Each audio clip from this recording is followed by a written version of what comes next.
60-70% வந்து எடுத்தோம். ஒரு கட்டத்தில் வந்து இதுக்கு மேலே எடுத்தால் வந்து கண்டென்ட்டுக்கே பிரச்சனை அப்படிங்கிற லெவலுக்கு பிரச்சனை வரும்போது டூ போட்டு நடிக்கலாம், டோப் போட்டு நடிக்கக்கூடாது. ஒரு ஷூட்டிங் நடக்கணும் அப்படின்னா அவங்களோட தயவு வந்து நம்மளுக்கு ரொம்ப நீடட். ஏன்னா எக்ஸிக்யூட்டிவ் ப்ரொடியூசர்ஸ் அவங்களோட இது ரொம்ப அதான் சொல்லுவாங்களே, அவங்க தான் வந்து உண்மையான முதலாளிகளே. அவங்க கரெக்டாக ஓகே நம்ம ஒரு பேமெண்ட் வரதில் இருக்கட்டும், அதுக்கப்புறமேட்டு கேரியர் கூட அவருக்கு உங்களுக்குலாம் ஸ்பெஷலாக வரும். அந்த அளவுக்கு இருக்கக்கூடிய ஃபஸ்ட்டு நம்ம மனோஜ் அப்படின்றவர் வந்து நான் ஸ்டேஜுக்கு கூப்பிட்றேன். அவர் தான் நம்ம D3 படத்தோட ப்ரொடியூசர் அண்ட் இந்த படத்தில் எக்ஸிக்யூட்டிவ் ப்ரொடியூசராக அவர் பண்ணியிருக்காங்க.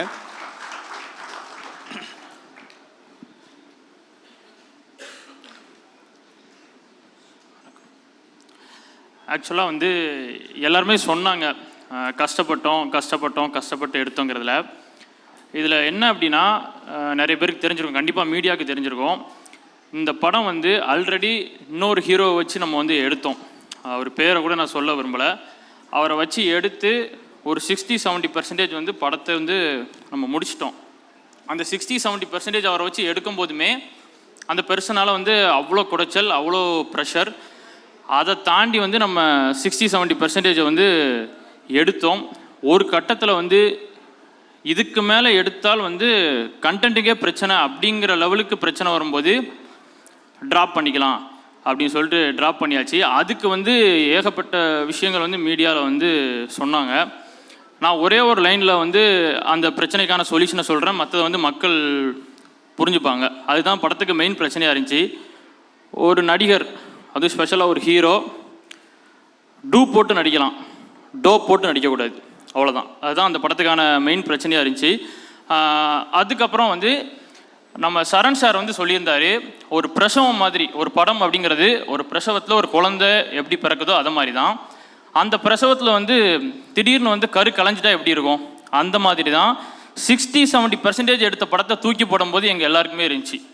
அந்த டைமில் அந்த ப்ரொடியூசர் வந்து அவ்வளோ டவுன் ஆகிட்டார், டைரக்டர் டவுன், ஒட்டுமொத்த பேருமே டவுன். அதை தாண்டி வர்றது அப்படிங்கிறது வந்து சாதாரண விஷயம் இல்லை. ஏன்னா நம்ம வந்து ஒரு நேம்டு டைரக்டரோ ஒரு நேம்டு ப்ரொடியூசரோ கிடையாது. அப்போ அந்த டைமில் வந்து இந்த டைம்லையும் எங்கள் கூட ஓடாமல் கூட நின்னது வந்து எங்கள் பீமாஸ் கிரிக்கெட் கிளப் டீம் தான். அந்த கிரிக்கெட் கிளப் டீம் தான் D3லேருந்து இப்போ வரைக்கும் வந்து எங்கள் கூட நிற்கிறாங்க. அவங்களுக்கு வந்து நாங்கள் சம்பளம் அப்படிங்கிறதெல்லாம் அவங்க இப்போ வரைக்கும் எதிர்பார்க்கல. படம் வந்து ரிலீஸ் ஆகட்டும், அதுலேருந்து வரதை வந்து நாங்கள் பண்ணுறோம் அப்படின்னு சொல்லிட்டு ஒரு ஃபெயிலியர் டைம்லையும் ஒரு சக்ஸஸ் பார்த்து அதுக்கப்புறம் ஒரு ஃபெயிலியர் விழும்போது கூட நிற்பாங்க. இப்போ வரைக்கும் சக்ஸஸே பார்க்காத எங்கள் கூட வந்து எதுவுமே எதிர்பார்க்காம வந்து உழைச்சிட்டு இருக்கிறாங்க பீமாஸ் கிரிக்கெட் கிளப்.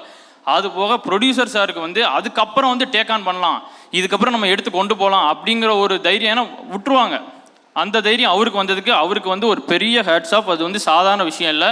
தென் டைரக்டர் அவருமே வந்து உடஞ்சி ஸ்டண்ட் ஆயிடுவாங்க. ஒரு 60-70% எடுத்தாச்சு, ஸ்னிப்பட் கூட வந்து நம்ம ரிலீஸ் பண்ணியிருப்போம், நீங்கள் யூடியூப்பில் பாருங்கள் இருக்கும்.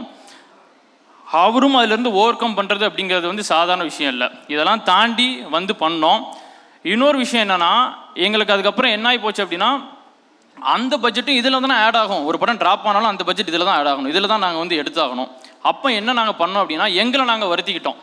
என்ன நாங்கள் எங்களால் பண்ண முடிஞ்சது என்ன பண்ணோன்னா, ஒரு நாளைக்கு ஒரு கால் ஷீட் பண்ணுறதுக்கு பதிலாக 2 call sheet, 2.5 call sheet, 3 call sheet, 48 மணி நேரம் ஷூட், 72 மணி நேரம் ஷூட், இப்படி பண்ணோம். நாங்கள் இப்படி பண்ணி எங்களை வருத்தி நாங்கள் எவ்வளோ குயிக்காக அந்த படத்தை முடிக்க முடியுமோ அவ்வளோ குயிக்காக வந்து முடித்தோம். இன்னொரு ஒரு ஸ்பிரிச்சுவலான ஒரு விஷயம் வந்து, இது வந்து எத்தனை பேர் நம்புவீங்கன்னு தெரில, இந்த படத்தில் வந்து இந்த ஸ்பிரிச்சுவலான ஒரு விஷயம் வந்து நடந்துச்சு. இந்த படத்துக்கு முன்னாடி வந்து நான் சாமி எல்லாரும் மாதிரி கும்பிடுவேன், ஆனால் லைட்டாக எனக்கு ஒரு டவுட் வந்து இருந்துகிட்டே இருக்கும், சாமி இருக்கா இல்லையான்னு. பட் இந்த படத்தில் ஒரு சின்ன சம்பவம் நடந்துச்சு. என்னன்னா, ஃபஸ்ட்டு ஒரு ஹீரோ வச்சு நாங்கள் எடுத்திருந்தோம்ல, ஒரு 60-70% வந்து முடிச்சிருந்தோம்ல. அப்போ வந்து அந்த ஹீரோ வந்து ஒரு கட்டத்தில் பிரச்சனை பண்ணி நான் வரமாட்டேன் அப்படின்னு சொல்லிட்டார். அப்போ நாங்கள் என்ன பண்ணோன்னா, சரி ஹீரோ இல்லாத போர்ஷனை எடுக்கலான்னு எடுத்துகிட்டு இருந்தோம். அது ஒரு ஒரு ஒரு காடு பகுதியில் எடுத்துகிட்டு இருந்தோம். அந்த சீன் பார்த்தீங்க அப்படின்னா நான் ரிவீல் பண்ண முடியாது. ஒருத்தங்களுக்கு வந்து சாமி வந்து அவங்க ஆடுவாங்க, அந்த மாதிரி ஒரு சீன். அந்த மாதிரி ஒரு சீனில் ஒருத்தர் ஆடுறாரு, ஒருத்தர் பெர்ஃபார்ம் பண்ணிகிட்டு இருக்காரு, கட் சொல்கிறோம், ஆடிட்டே இருக்கார். ஒரு 1/2 hour 1 hour அவர் ஆடிட்டே இருக்கார். ஏன்னா அவர் மேலே வந்து உண்மையிலே வந்து சாமி வந்துருச்சு. அதை நாங்கள் லேட்டாக தான் ரியலைஸ் பண்ணோம். இது வந்து எங்கள் மேக்கிங் வீடியோவில் வந்து அழகாக ரெஜிஸ்டர் ஆகிருக்கு. மேக்கிங் வீடியோவில் நம்ம டேரக்டர் சார் வந்து அவர் பக்கத்தில் போகும்போது அவர் வந்து டேரக்டர் சார் இப்போ வருவார் பாருங்க, பல்காக இருப்பார், அவரை தள்ளணும்னா ஒரு 2-3 பேர் வேணும். ஒரு கைட்டு இப்படி லைட்டாக அந்த சாமி தள்ளினதில் அவர் கிட்டத்தட்ட ஒரு 3 அடி தள்ளி போய் நம்ம டேரக்டர் சார் விழுந்துட்டார். எங்கள் எல்லாருக்கும் ஷாக். எங்கள் அம்மாவும் ஷூட் பார்க்க வந்திருந்தாங்க. ஒட்டுமொத்த பேரும் ஸ்டண்ட்டு, என்ன நடக்கு என்ன ஒன்றுமே புரியல. அப்போ முடிஞ்சிருச்சு. அதுக்கப்புறம் எங்களால் என்னன்னு தெரியல, ஷூட் வந்து எடுக்க முடியல. அதுக்கப்புறம் அந்த ஹீரோ வேண்டான்னு முடிவு பண்ணிட்டோம். அதுக்கு இடையில ஒரு 3 மாதம் வந்து நாங்கள் ஒரு பிரேக் எடுத்துட்டோம். அந்த இடைப்பட்ட டைமில் நான் என்ன பண்ணேன் அப்படின்னா, அந்த பர்டிகுலராக அந்த ஒரு வீடியோ இருக்குல்ல, அந்த சாமி வந்த வீடியோ, அதை நான் திருப்பி பார்த்துட்டே இருந்தேன். அப்போ சாமி உண்மைதானா வந்துருச்சு, உண்மைதானா அப்படிங்கிறதுக்கான இந்த வீடியோவை நான் பார்த்துட்டே இருந்தேன். ஒரு கட்டத்தில் பார்க்குறத விட்டுட்டேன். அதுக்கப்புறம் நம்ம சித்து சார் நம்ம படத்தில் வந்து ஜாயின் பண்ணார். சித்து சாரோட வீடியோஸ் இதுக்கு முன்னாடி நான் எங்கேயுமே நான் பார்த்ததில்ல. டேரக்டர் சார் ஆனால் பார்த்துருக்காரு. சித்து சார்கிட்ட வந்து நான் ஃபஸ்ட் டைம் பேசும்போது அவர் வாய்ஸ் எனக்கு எங்கேயோ கேட்ட மாதிரி இருந்துச்சு. இந்த வாய்ஸ் எங்கேயோ கேட்டிருக்கோம், எங்கேயோ ரொம்ப கேட்ட மாதிரி இருக்குது எனக்கு. ஆனால் என்னால் எங்கன்னு ஐடென்டிஃபை பண்ண முடியல. அப்போ சித்து சாரை வச்சு ஒரு ஷெடியூல் முடிச்சாச்சு. ஷெடியூல் முடிச்சதுக்கப்புறம் நான் எப்போதும் அப்பப்போ அந்த வீடியோ சிஸ்டமில் எடுத்து பார்ப்பல, அந்த சாமி வந்த வீடியோ, அதை நான் போட்டு பார்க்குறேன். அந்த வீடியோவோட எண்டில் சித்து சாரோட வாய்ஸ் வந்து இருக்குது. நான் அந்த வீடியோவை திருப்பி போட்டு கேட்டதுனால அந்த வாய்ஸ் வந்து எனக்கு ரிஜிஸ்டர் ஆகிருக்கு.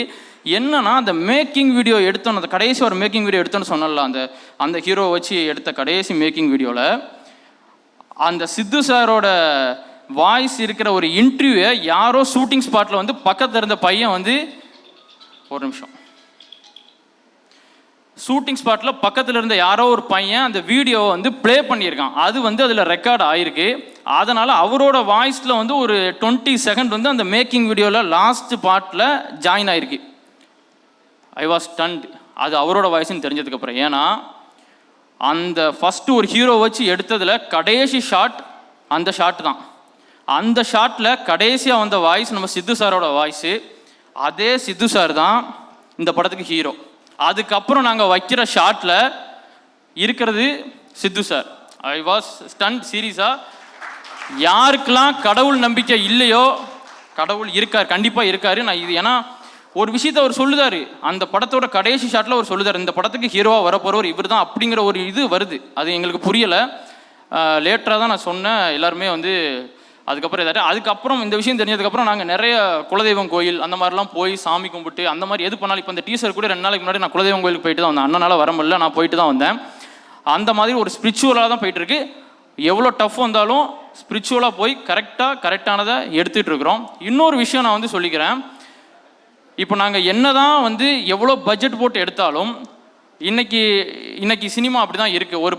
ஒரு பெரிய ஹீரோ இருந்தால் தான் ஓப்பனிங் வரும். கண்டென்ட்டுக்கு ஓப்பனிங் அப்படிங்கிறது வராது. ஓப்பனிங் நான் சொல்கிறது நல்லா புரிஞ்சுக்கணும். ஓப்பனிங் அப்படிங்கிறது வராது. அந்த படம் நல்லா இருக்குன்னு வேர்ட் ஆஃப் மவுத்தில் கேட்டு தான் வந்து வரும். ஸோ நாங்கள் பெரிய பொருட்செலவில் தான் எடுக்கிறோம். பட் நாங்கள் கண்டென்ட்டை வந்து நம்பி எடுக்கிறோம். அப்படிங்கும்போது இந்த தேட்டர் ஓனர்ஸ்லாம் சேர்ந்து ஒரு விஷயம் வந்து நீங்கள் பண்ணலாம். நீங்கள் இப்போ என்னென்னா, ரீரிலீஸ் படத்துக்கெலாம் 50 ரூபாய்க்கு டிக்கெட் கொடுக்குறீங்க, 100 ரூபாய்க்கு டிக்கெட் கொடுக்குறீங்க. அதே மாதிரி இப்போ என்ன நாங்கள் ஒரு 300 தேட்டரில் ரிலீஸ் பண்ணுறோன்னு வைங்களேன். 300 தேட்டரில் நாங்கள் நல்ல ப்ரொமோஷன் பிஹைண்ட் ரூட்ஸ்லேருந்து எல்லா இடத்துக்கும் போய் நாங்கள் பண்ணுறோன்னு வைங்க. பெரிய யூடியூப் சேனல்லாம் போய் பண்ணுறோன்னு வைங்க. எல்லா இடத்துக்கு போய் பண்ணாலும் நான் வந்து ரியாலிட்டி பேசுகிறேன். ஒவ்வொரு ஃபஸ்ட்டு ஷோவில் 50 to 100 மெம்பர்ஸ் வந்து ஒவ்வொரு ஸ்க்ரீன்லேயும் வரதே வந்து டஃப் தான். அது உங்கள் எல்லாருக்குமே வந்து தெரியும். தேட்டரில் இருக்க மீதி 400 சீட் வந்து சும்மா தான் இருக்கும். ஸோ நீங்கள் என்னன்னா, தேட்டர் ஓனர்ஸ் வந்து என்ன பண்ணணும் அப்படின்னா, நான் ஒரு ரிக்வெஸ்ட்டாக தான் வைக்கிறேன். அந்த ஃபஸ்ட்டு ஷோ மட்டும், அன்றைக்கி ஃபுல்லாக கூட வேண்டாம், அந்த ஃபஸ்ட்டு ஷோ மட்டும் டிக்கெட் ப்ரைஸை வந்து இந்த மாதிரி கண்டென்ட்டோட ஜெயிக்கணும் அப்படின்னு சொல்லிட்டு வரவங்களுக்கு அது நீங்கள் ஃபில்டர் பண்ணுங்கள். அதுக்கு நீங்கள் ஒரு ஆட்களை வச்சு இந்த படத்துக்கு கொடுக்கலான்னு ஃபில்டர் பண்ணுங்கள். அதுலேயும் ஊழல் பண்ணால் அதுக்கு நான் ஒன்றும் பண்ண முடியாது. அது கரெக்டான ஆளை நீங்கள் வைக்கணும். ஃபில்ட்ரு பண்ணி நீங்கள் இப்போ 50 ரூபா அந்த டிக்கெட் போட்டிங்கன்னா என்ன ஒரு பெரிய ப்ளஸ் கிடைக்கும் அப்படின்னா, 500 சீட் இருக்குது. இப்போ 50 பேர் வர இடத்துல கண்டிப்பாக 200 பேர் வருவான். 50 ரூபா தானேன்னு சொல்லிட்டு வருவான். இந்த படத்துக்கு எது வந்து பெரிய மூலதனமாக இருக்குன்னா, வேர்ட் ஆஃப் மவுத்துக்கு மவுத் வேணும்லாங்க. 50 பேரை வச்சு எப்படி பண்ண முடியும்? அப்போ 50 வேர்ட் ஆஃப் மவுத் இருக்க இடத்துல 200 பேர் இருந்தால் அந்த வேர்ட் ஆஃப் மவுத்துங்கிறது இன்க்ரீஸ் ஆகும்ல. ஸோ அந்த படம் நல்லா இருந்துச்சு அப்படின்னா ஆட்டோமேட்டிக்காக வந்து ஆடியன்ஸ் வந்து வர ஆரம்பிப்பாங்க.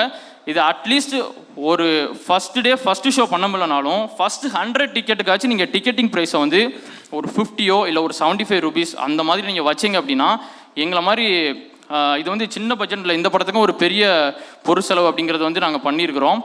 எங்களுக்கு வந்து சப்போர்ட்டாக இருக்கும். அந்த வேர்ட் ஆஃப் மவுத்துக்கு வந்து ஆட்கள் வர்றதுக்கு வந்து சப்போர்ட்டாக இருக்கும். இதை வந்து தேட்ரு ஓனர்ஸ் வந்து கொஞ்சம் யோசிங்க. தென் வந்து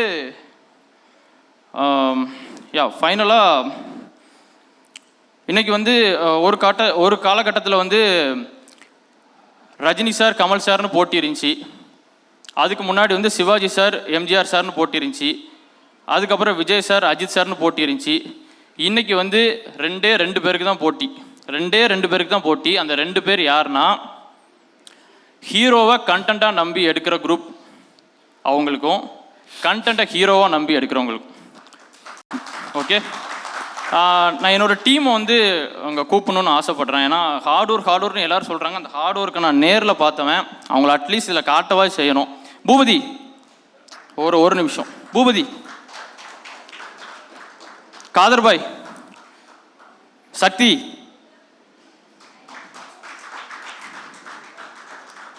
முத்து ப்ரோ, சிவா, ரத்தீஷ், அண்ணி வாங்க.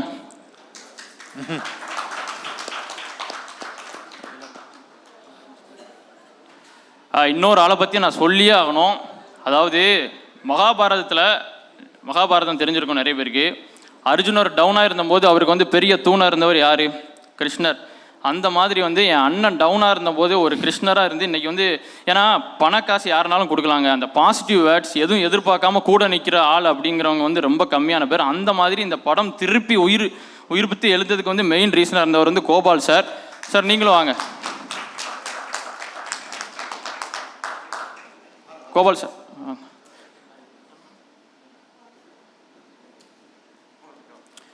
இங்கே வந்து சினிமாவில் வந்து நீங்கள் பார்த்துருப்பீங்க, ஒரு ஆள் 4 ஆள் அடிப்பார், 10 ஆள் அடிப்பார். இவங்கெல்லாம் ஒரிஜினலாக ஒரு ஆள் 10 ஆள் பார்க்க வேண்டிய ஆளை ஒத்த ஆளாக பார்த்தவங்க இவங்க எல்லாருமே.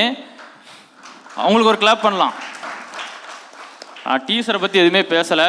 டீசர் சூப்பராக வந்திருக்கு. ஹீரோ சார் சூப்பராக பண்ணியிருக்கீங்க. மியூசிக் டைரக்டர் சார் அருமையாக இருக்குது. மியூசிக் டிஓபி சார் நல்லா பண்ணியிருக்கீங்க. எல்லாருமே நல்லா பண்ணியிருக்கீங்க. ஏன்னா அவங்கள பற்றி எல்லாருமே இன்னும் வரவங்களும் சொல்லுவாங்க, நான் சொல்லணும்னு இல்லை. இதுதாங்க மெயினாக வந்து போடுங்க. ஒரு நல்ல படம் தோக்கக்கூடாது, அவ்வளோதான். நன்றி, வணக்கம். கண்டிப்பாக பிரதர். Thank you so much.